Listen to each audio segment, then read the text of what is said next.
Dreams are an energy that moves people. But when someone loses their dream, how does that person move forward? I don't know. No matter how many books I read, even if I travel from one end of the world to the other. Hello everyone, it's Lel, and in this video we are going to talk about episode 23 from Hirogaru's PreCure. It took me a little while to be able to record this.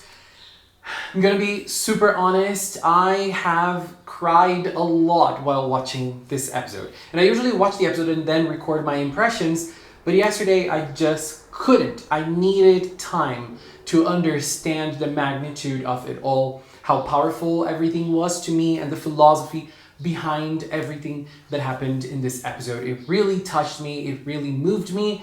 I'm going to get a little personal in my impressions here at certain points in time, but let's go. The first thing I have to say is that I really love the direction this episode went for. It really went for the most emotional and personal direction. They didn't try to be badass. They didn't try to do big things. It was very simple, while the philosophy behind it was very elaborate. So this is one of the aspects that made me love this episode so much. And I also love the fact that we get to know about Sora's family. I really love both Sora's mom, Sora's dad, Sora's brother. Everything about them just added so much to the story. And they all the three of them, were so important for Sora's decision. So we start the episode in a very gloomy tone, with Mashiro being alone at school and Sora leaving. The way Sora left is very emblematic. So we first have the notebook that Mashiro gave Sora for Sora to write in the notebook all her hero dreams and goals and inspirations and aspirations as well to become a hero. And Sora finished her book, not finished, but like the last thing she wrote was, "I was not able to become a hero. Farewell." And she went back to Skyland, to her home, and left Mashiro with the notebook. And Mashiro found the notebook. Sora didn't have the courage to say goodbye. She just left. And after she was there in her house, we see her brother, Redo, and her brother hugs her and he's like, "Oh, you're here? That means the bad guys have been beaten." And Sora's face says otherwise, and then we start understanding everything that's been going on. So Sora is very sad. She explains everything to her parents, and one of the reasons why I loved seeing her parents in this episode is to see how supportive they were of Sora. Even in her lowest moment, they were by her side. I feel like her dad inspired her in one side, and her mom inspired her in another way, supported her in another way. Sora's mom was the biggest example of let her have her space, let her have her own thoughts, let her resolve this in her own pace. While Sora's dad also had this, he also brought something else to the table, wanting Sora to reconnect with her feelings, which was also good. But at the same time here on Earth, we see Mashiro and the others trying to make sense of what happened. Mashiro was not brave enough to talk to Sora. She couldn't dialogue with her. She couldn't talk to her. And Tsubasa and Ageha went to Skyland to go after her. One of the things I love about that scene is Tsubasa's reaction to everything, which is, aren't we friends? Aren't we supposed to root for each other? Aren't we supposed to talk? Aren't we supposed to talk to each other? This is what friends do. Yes, but there's another layer to this. Tsubasa is the youngest member of the group, and for him, that is the way he can support Sora. And then we have Ageha, who is the adult, and she's like, okay, let's go talk to Sora, and they both go to Skyland. When they arrive there, Sora isn't home. They talk to her mom. And Tsubasa is very visibly shaken over the situation. He needs to talk to her. He trusts her. He feels like it's his role as a friend to get her back into the groove of being a hero. But Ageha understands it's not really like that. And also, we have Sora's mom in that situation looking at them and saying, Sora isn't here. And when Ageha says, can we stay here to talk to her when she comes back? Her mom looks at her and says, Sora needs her time. Sora will sort things out, but right now she needs her time. And Ageha understood that message. Ageha understood that it was not for them to wait for Sora. And she told Tsubasa, let's go back. Tell Sora we're here for her, tell Sora we love her, but let's go back. This is another thing that I feel like comes with maturity.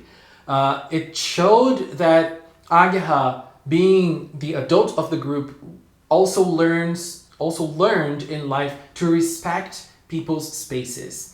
And that's what she did. And Tsubasa, on the other hand, was really trying to get into Sora's space to talk to her, which also makes sense for his age and for the idea of friendship. It all makes sense. It all, in general, it all works out. And then we get to see Sora with her dad. I love that scene so much. And I am tearing up already just thinking about that. It was really nice because they remembered a time when Sora was a kid and they were at that lake. Sora tried to help weaker kids against stronger kids, and she was not strong enough. But she was visibly sad because she wasn't strong enough. Her powers as a hero were not strong enough. But her dad told her like she's on the right path.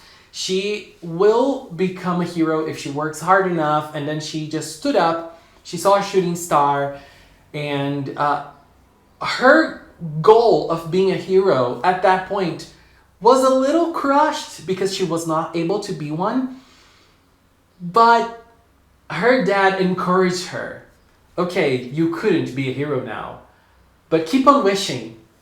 Keep on wishing. You are going to become stronger. And lots and lots of shooting stars started falling down and Sora started wishing on them. What a moment that was. What a scene. What a beautiful scene that was. She was really embracing her dream of being a hero and she was not letting go after a heartbreak. She was a little kid and, for little kids, having their dreams crushed is hard for everyone, but I'll get there. And she was able to keep on wishing on being a hero. And Sora remembered that. And that scene is interesting for another aspect as well, because I feel like Sora looked at her father in present time and told him, were you the one who made all the shooting stars fall? And he looked at her and said, no, I think it was probably actually you. And this ties to the fact that there is a morning star in Hirogaru Sky PreCure who gives the cure's powers, which is L. So this might be related to that. But I also think it's related to Sora, as a little kid, being able to stand up again and become a hero and become someone who will fight for her dream, even after not being able to stand up for her dream and be the hero she wanted to be as a kid. So that motivation, that wish, that will made shooting stars fall. I like this interpretation a lot of that scene. So that is my interpretation and I love it. I think it's a great way of looking at that moment. So we get to the battle. We got Batttamonda. Batttamonda is ready to attack again, and he infused Shalaborg with more under energy, and he started attacking the town. I love that we have the birds telling the burb that the attack is happening. I love that. Tsubasa calls the girls, and they get ready, and they transform. I love the transformation scene with the tense battle song. It was great. But before the battle, Mashiro gave that special letter to Yo-Yo to give to Sora. And so they go to battle while Yo-Yo goes to Skyland. When Yo-Yo arrives in Skyland, she gives Sora the letter. When Sora sees Yo-Yo, especially when she sees L, she can't look at them. She feels too fragile. She feels too weak. She feels the biggest failure in the world. And at that moment, she kind of is. As she said, I gave up. I gave up on being a PreCure. I gave up on my friends. I gave up on the townspeople that I was protecting. I gave up on everything because I couldn't be a hero. She acknowledges it. She knows it. But she still gets the letter and she starts reading. That scene to me is probably one of the best scenes in anime in general, you know.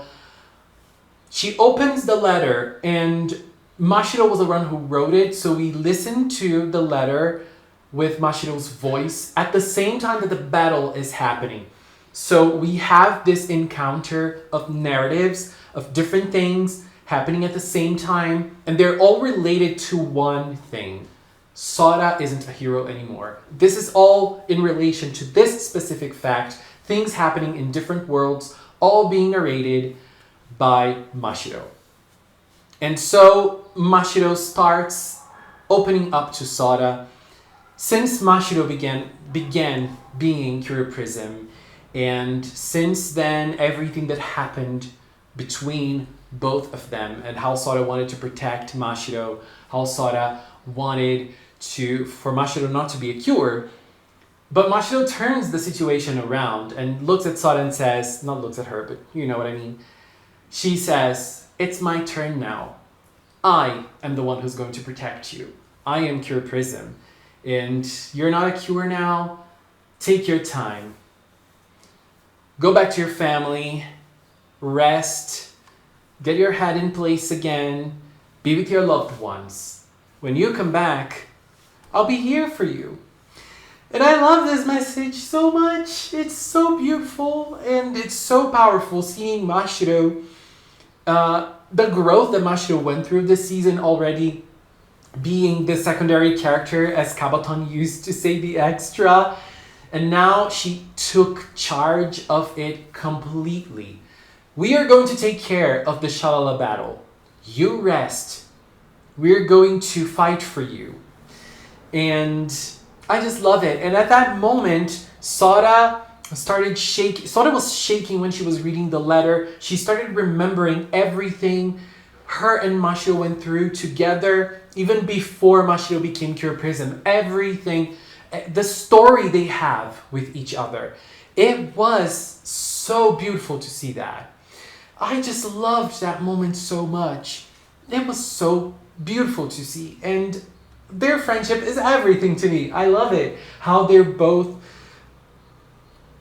looking after each other like that. And Sora started, venting again, saying, I cannot be called a hero. I gave up on everything I did. But then there was another message there for her that was very important. Don't ever say you weren't a hero. And she says goodbye saying, my dear hero, Sora. So no matter how Sora looks at the situation, she can see herself as someone who failed. She can see herself as someone who couldn't stand up. For Mashiro, Sora was the hero. Sora is the hero. So even if Sora doesn't see herself like that now, the things she did for Mashiro and the things she did as a hero while fighting together with her will still live forever. And that was the push Sora needed. She needed time on her own. She needed time with her family. She needed to be able to dream again. And she opened her eyes. She woke up, crying, shaking. But her motivation was back. Not exactly to be a hero, but because her friends needed her. Mashiro needed her. And she stood up. And it was very nice in that scene that Sora's dad and mom were watching inside the house. Sora's mom wanted to step up in the situation. Sora's dad was like, no, leave her be. Because Sora's mom still wanted Sora to have her space. But Sora's dad thought it was the right time for her to confront the situation head on. And that's what happened. Sora awakened her Mirage Pen again because her dream was back. And here I will have to read again another citation from this episode that Sora's dad said. A dream isn't a one-time thing.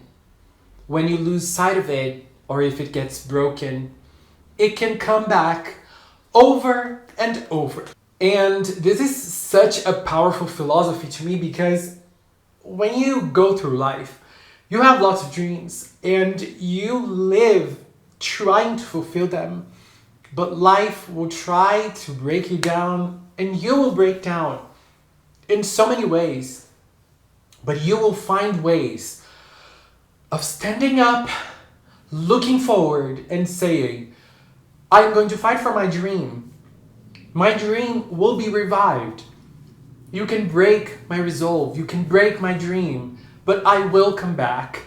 I will fulfill this dream. I will fight for this dream. And this is probably why I got so emotional over this, because I'm always trying to fulfill my dreams. I'm always trying to stand up and fight again, even when I have my dreams broken.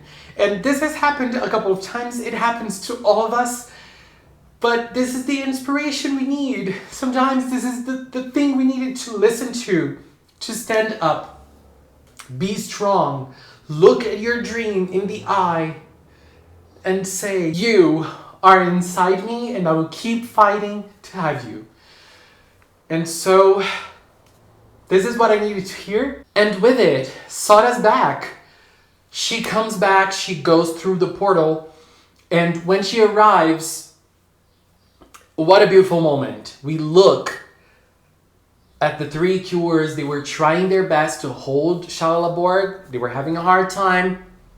When they all look to Sora, Cure Prism looks at her and says, Sora, while the other two look at her and say, Cure Sky. For Mashiro, it's Sora. It's Sora there. No matter her powers, no matter her name, no matter her hero name, it's Sora. That is why she looks at her and says Sora. For the others, they do have a strong connection with her, but it's not the same thing as Mashiro. It's just not. And so Cure Sky arrives. I feel like the transformation itself, we've had some moments in the PreCure franchise that we had so many iconic instant transformations. It didn't happen this episode. I feel like this episode particularly didn't have many impactful scenes in terms of animation. But to me, it like honestly doesn't matter at all. When Sora arrived with the heroic music, the soundtrack is perfect. Everything worked so well. And then she just arrived and she started fighting the Shalalaborg. She didn't even stop. She just started fighting it.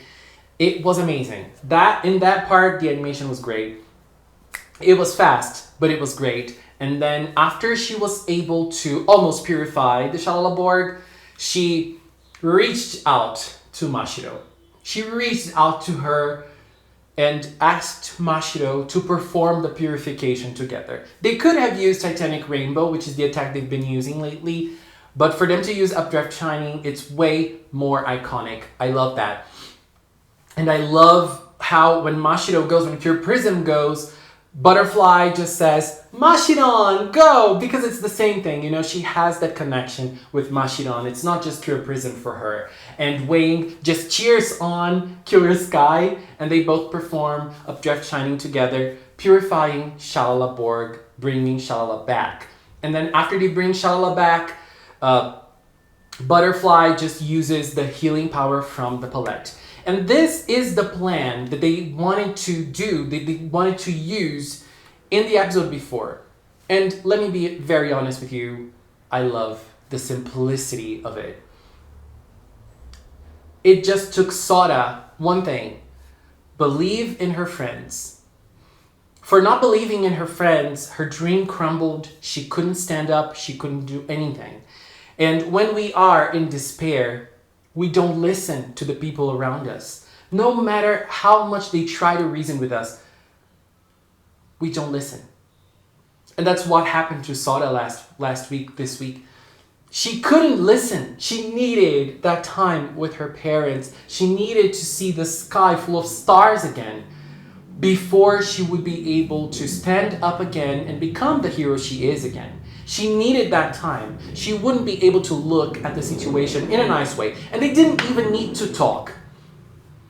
She just went in and they battled using Ageha's strategy. That's it. That's as simple as that. Hirogaru Sky does not need anything big and grand and super elaborate. No. Everything was so simple. And that is why it was so good. It only took Sora the need to trust her friends and trust the plan. And that just proves that Cure Butterfly's powers from the palette are very strong. The healing was powerful and it worked. There was a little drama there, but it worked very nicely. And Shalala was saved. She just looked at Sora and said, "We meet again, hero girl." I cried again at that time. And then when Batttamonda was trying to escape, Cure Prism looked at him and told the exact same thing Cure Sky told him in episode 15.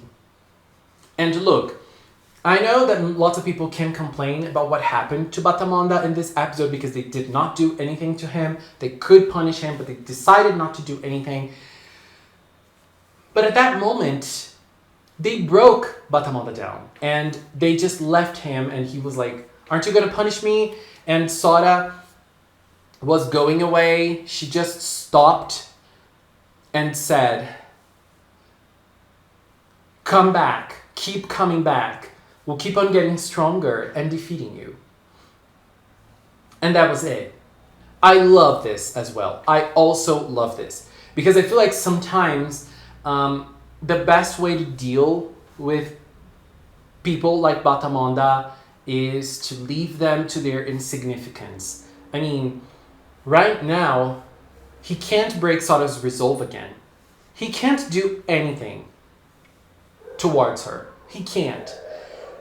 If he tries to do something, she will have the resolve to stand up and fight. And she will find ways of getting more powerful and defeat him again and again and again and again. He broke her spirit once. He won't do it twice. Wow, what a moment. The Kirikira potion is full. Shalala is back. Shalala is still hurt, but she was there with Yo-Yo. And she looked at Yo-Yo and said, "Are you the one mentoring those kids? Are you the one teaching them all those things?" And Yo-Yo looked to the window and said, "No, actually, they're the ones who teach me a lot of things." And let me just say, Yo-Yo is incredible. What an incredible character Yo-Yo is. She was fundamental for this episode. And I feel like the way she worked with the girls and the way she gave Sora the letter, the way she just did everything. Perfect. Perfect, perfect, perfect. I just loved it. Yo-Yo, incredible. And at the end, we didn't have Cure Peach. We had Cure Dream. And it's interesting. I mean, it's very sad that they skipped Cure Peach. There seems to be a reason for that.